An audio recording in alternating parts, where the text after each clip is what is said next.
अस्सलाम वालेकुम। आज के इस लैब में हम पावर पिवट को कुछ एक्सप्लोर करेंगे। लास्ट लैब में भी हमने लास्ट 2 लैब्स में पावर पिवट का इंट्रोडक्शन देखा और पावर पिवट में मॉडल्स को कैसे क्रिएट करते हैं हमने उसका इंट्रोडक्शन में उसके मॉडल्स की क्रिएशन को देखा। तो आज के इस लैब में पावर पिवट को इन डिटेल एक्सप्लोर करेंगे। तो ये शीट मैं आपके साथ शेयर कर लूँगा after with this video lecture. इसमें कोई वर्कशीट या वर्कशीट्स आपको नज़र नहीं आ रही। सिंपल लिखा हुआ click on power pivot and then manage. आप फाइल को ओपन करेंगे तो पावर पिवट में जाएंगे और सबसे पहले इनेबल कंटेंट कर दें। पावर पिवट में जाएंगे और मैनेज पे क्लिक करेंगे तो आपको इस तरह डाटा मॉडल बना हुआ इसके अंदर नज़र आएगा। तो सबसे पहले डाटा को एक्सप्लोर कर लेते हैं। ये भी बेसिकली प्रोडक्ट्स का डाटा है जिसमें ऑर्डर्स को प्लेस किया गया। So we have categories, product categories, इसमें फ्री स्टाइल जनरल है। देन वी हैव प्रोडक्ट्स जिसमें प्रोडक्ट की आईडी, उसके बाद product name, retail price, this is basically a unit price.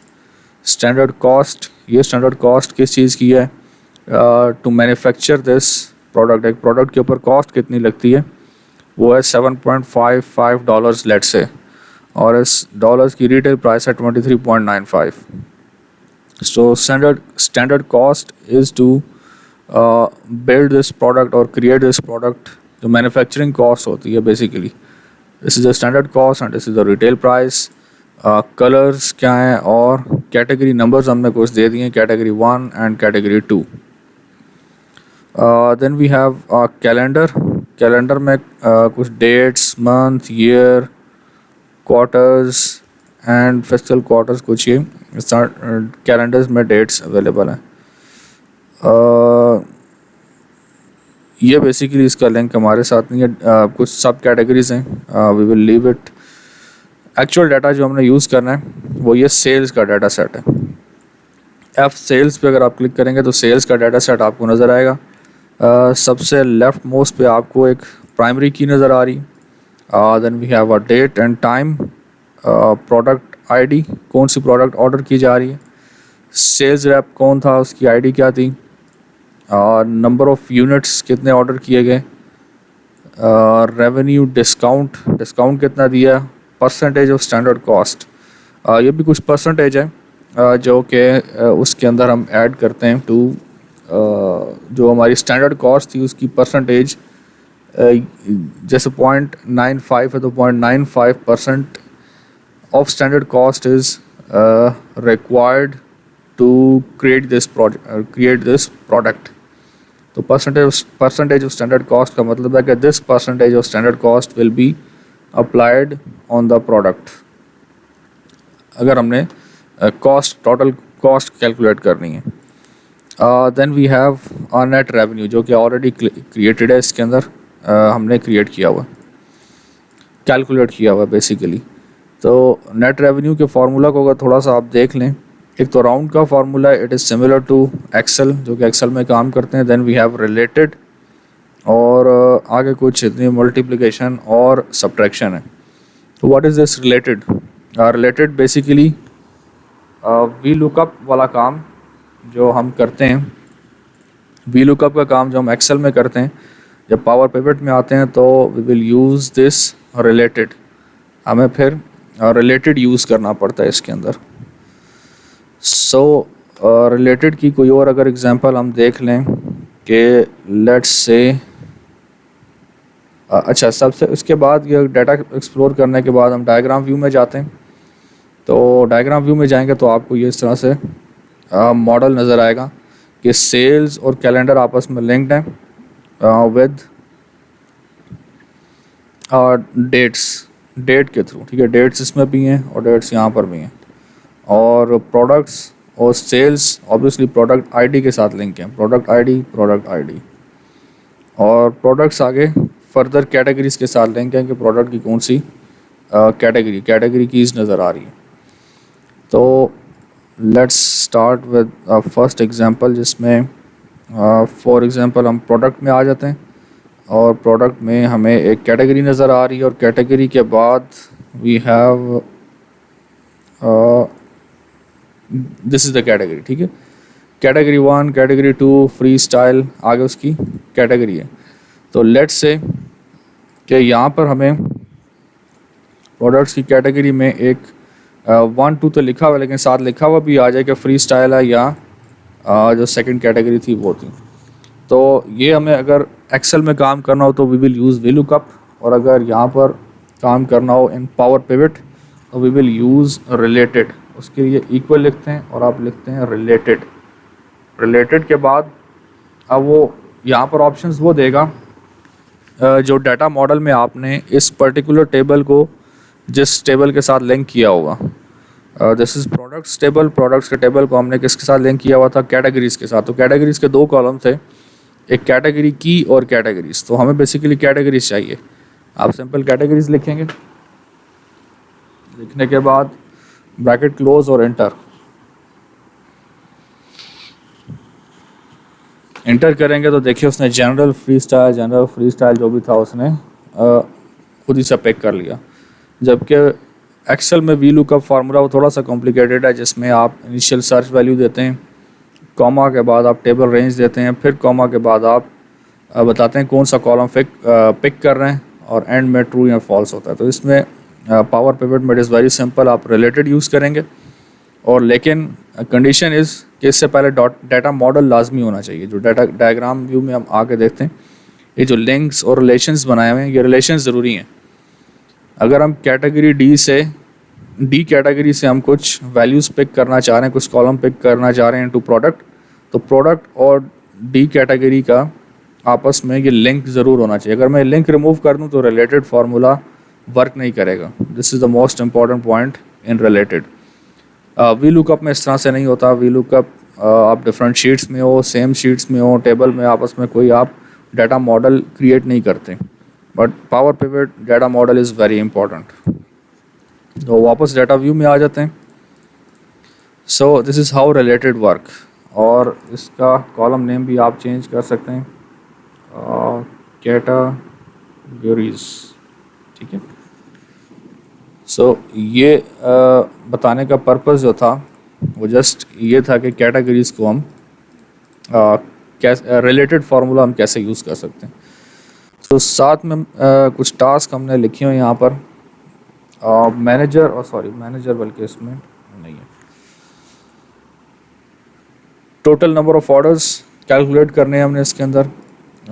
Total number of orders placed by manager. Let me see कि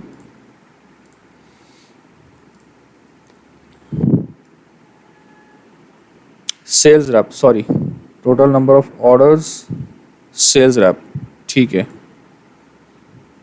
और इसके बाद हमने देखना है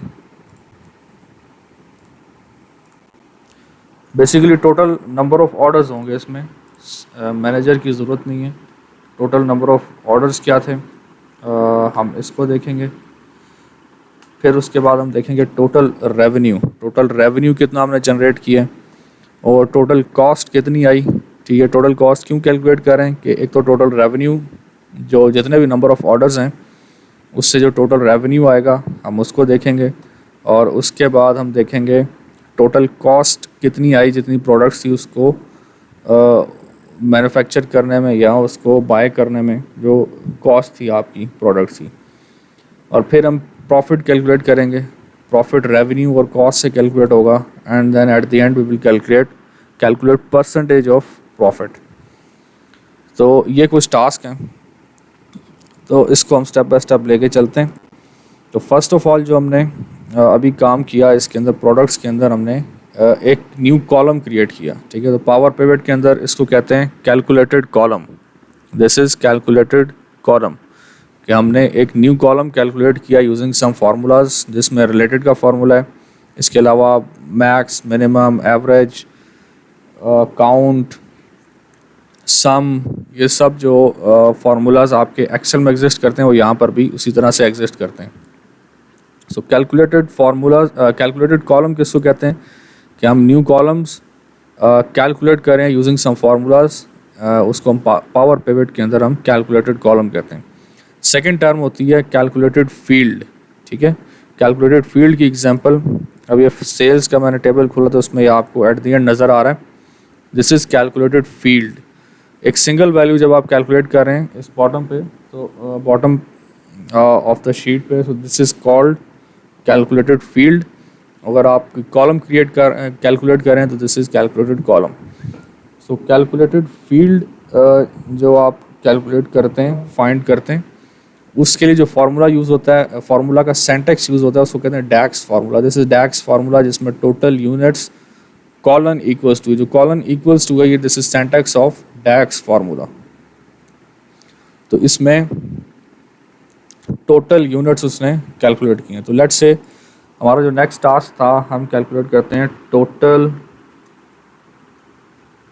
नंबर ऑफ, आपका जो टाइप हुआ वो पर टॉप ऑफ द स्क्रीन यहाँ पर नज़र आएगा, total number of orders colon equal to, this is the syntax, colon equals to, और नंबर ऑफ ऑर्डर्स कैलकुलेट करने तो उसके लिए फार्मूला होना चाहिए काउंट।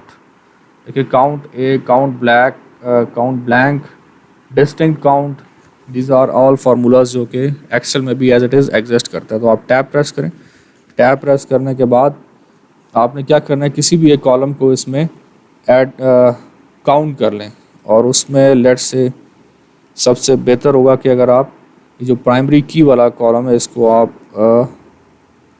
कर लें, काउंट कर लें, प्राइमरी की, सेल्स प्राइमरी की, दिस विल बी बेटर। आपने इस कॉलम को सेलेक्ट किया और एंटर कर दें, तो ये आ गया total number of orders 54530, 54,530 are the total number of orders. ठीक है, अब इस कैलकुलेटेड फील्ड का फ़ायदा क्या है? ठीक है, हमने total number of orders calculate कर लिए। So let's move on to the pivot table. आप पिवट टेबल में कैसे जाएंगे? आप टेबल पे क्लिक करें, और ये पिवट टेबल पे आप क्लिक करेंगे तो हम न्यू शीट में चले जाएंगे। तो जब आप न्यू शीट में जाते हैं तो पावर पिवट और पिवट टेबल का जो आपस में लिंक है, वो बेसिकली लिंक ये है कि आपके जो डाटा मॉडल के जितने भी टेबल्स हैं वो सब टेबल्स आपको यहाँ पर नज़र आएंगे। जबकि आप नॉर्मल पिवट टेबल क्रिएट करते हैं तो उसके अंदर जोन से टेबल को आप पिवट टेबल के थ्रू क्रिएट करेंगे, सिर्फ वो टेबल आपको नज़र आएगा। तो इस केस में हमने जो एक कंप्लीट मॉडल क्रिएट किया हुआ, जिसके अंदर कैलेंडर भी है, कैटेगरीज भी हैं, प्रोडक्ट्स भी हैं, सेल्स भी हैं, और ये सेल्स कैटेगरीज भी हैं। तो सारे जो टेबल्स आपको इसमें नज़र आ रहे हैं। सो लेट्स से कि हमने जो अभी एक calculated field, this is calculated field, total number of orders, total number of units, this is calculated field. So let's से मैं देखना चाहता हूँ कि टोटल नंबर ऑफ ऑर्डर्स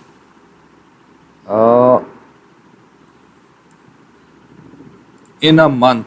ठीक है, total number of orders, monthly total number of orders क्या हैं, फॉर एग्जांपल मैं देखना चाह रहा हूँ। ठीक है, तो क्वेश्चन इज़ कि monthly total number of orders वो क्या है, वो कैसे देखेंगे? अब सेल्स में यहाँ पर कोई मंथ का हमें कोई डिटेल नज़र नहीं आ रही, लेकिन कैलेंडर में जाते हैं तो हमारे पास मंथ की डिटेल है, और डायग्राम व्यू में जाके देखें तो इस सेल्स का कैलेंडर के साथ लिंक है, बेसिकली रिलेशन हमने क्रिएट किया हुआ है। So moving back to the pivot table, अब टोटल नंबर ऑफ ऑर्डर्स हमने ऑलरेडी क्रिएट किए हुए हैं, वो किधर हैं? सेल्स में जाएं, सेल्स के अंदर ये कॉलम के साथ साथ जब आप एंड पे जाते हैं तो ये जितने भी कैलकुलेटेड फील्ड्स हैं, total unit, total number of orders, ये भी एंड में आपके पास अवेलेबल हैं, जो फार्मूला के थ्रू आपने कैलकुलेट किया था। This is the total number of orders. इसको क्लिक करेंगे तो बाय डिफ़ॉल्ट ये वैल्यूज़ में खुद ही से चला गया। और उसके बाद हम क्या देखना चाह रहे हैं? मंथली। तो मंथ कहाँ से आएगा? मंथ आपके पास आएगा कैलेंडर से। कैलेंडर में जाएं और this is the month. So we have monthly total number of orders. ठीक है, और टोटल नंबर ऑफ ऑर्डर्स हमने ऑलरेडी कैलकुलेटेड फील्ड के थ्रू क्रिएट किया हुआ था। तो यहाँ पर एक क्वेश्चन भी अराइज होता है, बहुत सारे स्टूडेंट्स के जहन में क्वेश्चन आएगा कि ये जो टोटल नंबर ऑफ़ ऑर्डर्स हैं काउंट के थ्रू, सम के थ्रू, ये तो हम यहाँ पर भी कैलकुलेट कर सकते थे। यहाँ पर फॉर एग्जांपल हम प्राइमरी की को लें और उसको काउंट कर दें तो सेम वैल्यूज़ आएंगी जो टोटल नंबर ऑफ़ ऑर्डर्स हैं। लेकिन इसका बेनिफिट, कैलकुलेटेड फील्ड का बेनिफिट अभी आपको थोड़ी देर में नज़र आना शुरू हो जाएगा जब हम 2-3 फील्ड्स और कैलकुलेट करेंगे। So basically the concept is, up till now concept हमने ये देखा कि हमने एक शीट में एक डाटा मॉडल पहले क्रिएट किया। डाटा मॉडल क्रिएट करने के बाद इस डाटा में से हमने कैलकुलेटेड फील्ड, एक सिंगल वैल्यू कैलकुलेट की है फ्रॉम दिस टेबल, ठीक है। और इस सिंगल वैल्यू को कैलकुलेट करने के बाद हम पावर पिवट में ले गए, और पावर पिवट में लेके जाने के बाद हमने क्या किया, उस सिंगल वैल्यू को अप्लाई कर दिया ओवर दिस कॉलम जो कि मंथ वाइज था। तो ये मंथली वैल्यूज़ हमारी कहाँ से आ रही थी, फ्रॉम अदर टेबल्स। तो यहाँ पर नंबर वन बेनिफिट हमने ये देख लिया कि एक सिंगल वैल्यू कैलकुलेट करके हमने उसको एक पूरे टेबल के ऊपर हम अप्लाई कर सकते हैं, number one. Number two is that कि यही सेम काम अगर हमने करना हो विदाउट पावर पिवट, सिंपल हमने पिवट टेबल के थ्रू करना हो, तो सबसे पहले आपको क्या करना पड़ेगा, आपको ये जो कैलेंडर्स वाला कॉलम है, यहाँ से मंथ को आप वी लुकअप के थ्रू एक्सट्रैक्ट करेंगे इनटू द सेल्स, और फिर सेल मंथ वर्सेस आप टोटल नंबर ऑफ़ ऑर्डर्स निकालेंगे, और उसके अंदर कैलकुलेटेड फील्ड की भी ऑप्शन नहीं है। आप मंथ यहाँ पर कैलकुलेट करेंगे और फिर मंथ यहाँ पर आप ऐड करेंगे और टोटल नंबर ऑफ़ ऑर्डर्स आप यहाँ पर कैलकुलेट करेंगे विद फार्मूलाज। सो दो किस्म के बेनिफिट नज़र आ गए कि जब डाटा मॉडल क्रिएट करने के बाद आप दूसरे कॉलम्स, दूसरे टेबल्स के कॉलम्स को भी पिक कर सकते हैं। जैसे मंथ हमने कैलेंडर से लिया है और टोटल नंबर ऑफ़ ऑर्डर्स हमने सेल्स के टेबल में से लिए हैं। सो मूविंग फॉरवर्ड, नेक्स्ट हमारे पास जो टास्क है टोटल रेवेन्यू, ठीक है। तो टोटल रेवेन्यू कैसे कैलकुलेट करना है। टोटल रेवेन्यू के लिए आप इस टेबल को जब व्यू करेंगे तो ये हमें नेट रेवेन्यू नज़र आ रहा है। Net revenue basically this is single order, एक ऑर्डर का नेट रेवेन्यू क्या है, ठीक है। तो टोटल रेवेन्यू यहाँ पर हम कैलकुलेटेड फील्ड के थ्रू करेंगे कि टोटल रेवेन्यू आपके जितने भी ऑर्डर्स थे उसका टोटल रेवेन्यू क्या है। सो लेट्स राइट टोटल और रेवेन्यू, ठीक है, एंड डैक्स फार्मूला उसके लिए कॉलन इक्वल्स टू, ठीक है। और आगे हम लिख लेते हैं सम कर दिया। सम हमने किसको करना है, नेट रेवेन्यू को, फार्मूला क्लोज और enter. So this is total revenue. इससे नेक्स्ट हमने कैलकुलेट करना है टोटल कॉस्ट। टोटल कॉस्ट क्या आ रही है, which is colon equals to, और टोटल कॉस्ट हम कैसे कैलकुलेट करेंगे। सबसे पहले हम जाएंगे, हमने वैल्यू पिक करनी है रिलेटेड के थ्रू, कहाँ से, फ्रॉम प्रोडक्ट्स में हमारे पास थी स्टैंडर्ड कॉस्ट। ये भी कैलेंडर का टेबल चल रहा है और this is standard cost.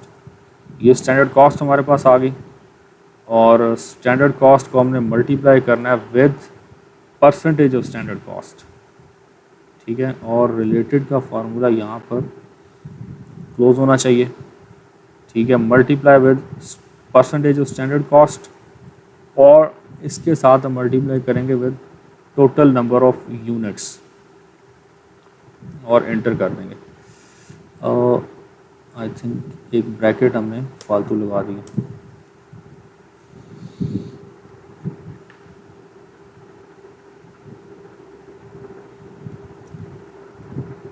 multiply by F sales multiply by sales unit. There is some mistake, so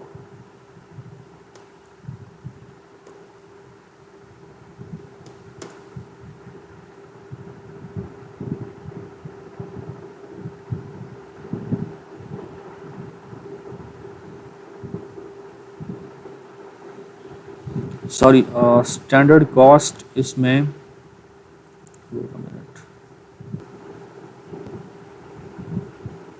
और देयर इज़ एन एरर, और एरर बेसिकली ये है कि कैलकुलेटेड फील्ड के लिए कैलकुलेटेड फील्ड जब हम कॉल कर रहे हैं और रिलेटेड से हमने पूरा कॉलम पिक कर लिया, पूरा कॉलम पिक करने के बाद F sales of standard cost it is also complete column, F sales unit ये भी कंप्लीट कॉलम है।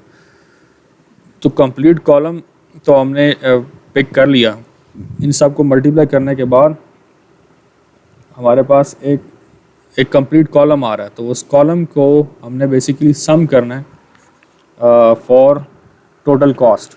देखें स्टैंडर्ड कॉस्ट का complete column multiply by percentage of standard cost का complete column and multiply by sales unit का complete column. तो this will generate a new column जो कि हर प्रोडक्ट की कॉस्ट निकालेगा। ठीक है, तो उसके लिए हम सम का फॉर्मूला यूज़ करेंगे टू सम दिस। ठीक है, तो सम कैसे करेंगे, उसके लिए सम एक्स का एक फार्मूला है यहाँ पर, return the sum of an expression evaluated for each row in a table. ठीक है, each row in a table के लिए जो एक्सप्रेशन आ रहा है उसको टोटल को सम करेगा। ठीक है, और इसका सिंटैक्स क्या होता है, सबसे पहले आप टेबल का नेम देते हैं एफ सेल्स। ठीक है, फिर कॉमा के बाद जो आपका एक्सप्रेशन है इवेल्युएट करने का वो आप लिखते हैं। सो ये काम कैसे करता है, ये बेसिकली ऐसे काम करेगा कि एफ सेल्स टेबल, ये पूरा टेबल है, इस टेबल के अंदर हमने कुछ कैलकुलेट किया है, और वो कैलकुलेट क्या है रिलेटेड के फार्मूला के through standard cost multiply by percentage of standard cost and multiply by sales unit. It will generate a new column in F sales. So that column will be sum up using this sumx formula, और उसके अंदर हमने sales का reference भी दे दिया। So now we have another calculated field which is total cost। अच्छा, इसके बाद लेट्स से नेक्स्ट हमें चाहिए टोटल प्रॉफिट। आई थिंक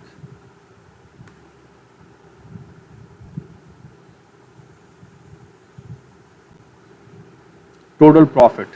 ठीक है, तो टोटल प्रॉफिट कैसे निकलेगा कि हमने रेवेन्यू भी कैलकुलेट कर लिया, हमने मैन्युफैक्चरिंग कॉस्ट भी निकाल ली, मैन्युफैक्चरिंग कॉस्ट थी या बाय करने की कॉस्ट थी, what ever it is.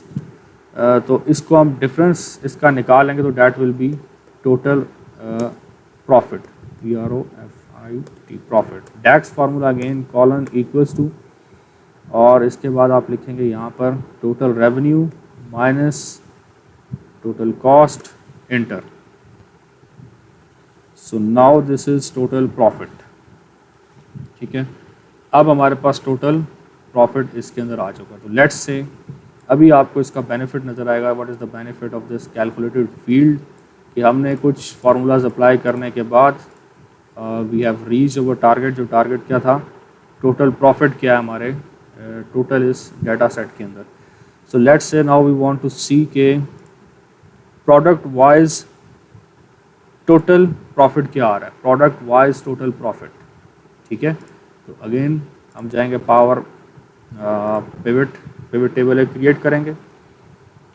Pivot table create करने के बाद हमें प्रोडक्ट्स चाहिए, प्रोडक्ट्स पे क्लिक करेंगे और products name. So this is product name and then we need sales.